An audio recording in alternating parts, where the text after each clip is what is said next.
آئیں سنیں میرے مصطفیٰ کریم صلی اللہ علیہ وسلم کی حدیث ہے.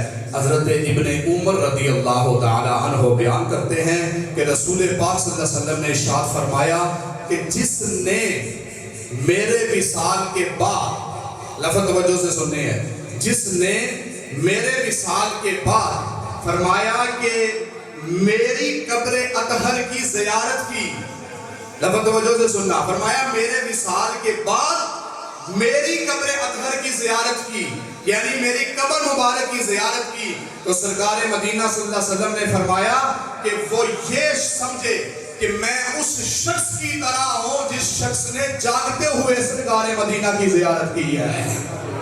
فرمایا جو رسول اللہ کی قبر کی زیارت کر لے وہ اس شخص کی طرح ہے جس نے جاگتے ہوئے مصطفیٰ کریم کے چہرے کی زیارت کی ہے. وہ کتنی شان والا ہے کہ جس نے سرکار مدینہ کے چہرے کی زیارت جاگتے ہوئے کی ہے.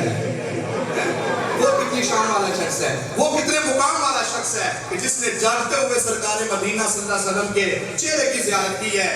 آئیں میں ایک حدیث اور پڑھتا ہوں پھر اعلیٰ حضرت امام اہل سنت کی بات کرتا ہوں. ذرا بات توجہ سے سننا.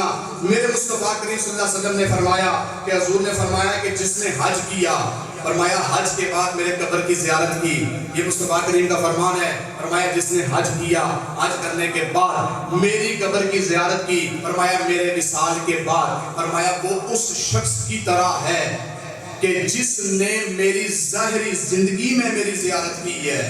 فرمایا وہ اس شخص کی طرح ہے جس نے سرکار کی جاگتے ہوئے سرکار کی زندگی میں جس نے سرکار کی زیارت کی ہے.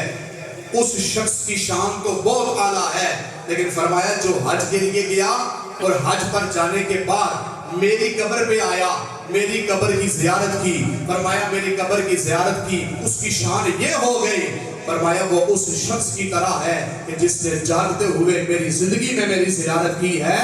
لوگوں وہ کتنی شان والا ہے جس نے حج کیا، عمرہ کیا، گھر واپس لوٹا، اس شان سے لوٹا کہ اس نے سرکار کی زیارت کی ہوئی ہے، اس کو اللہ نے سرکار کی زیارت نصیب کر دی ہے.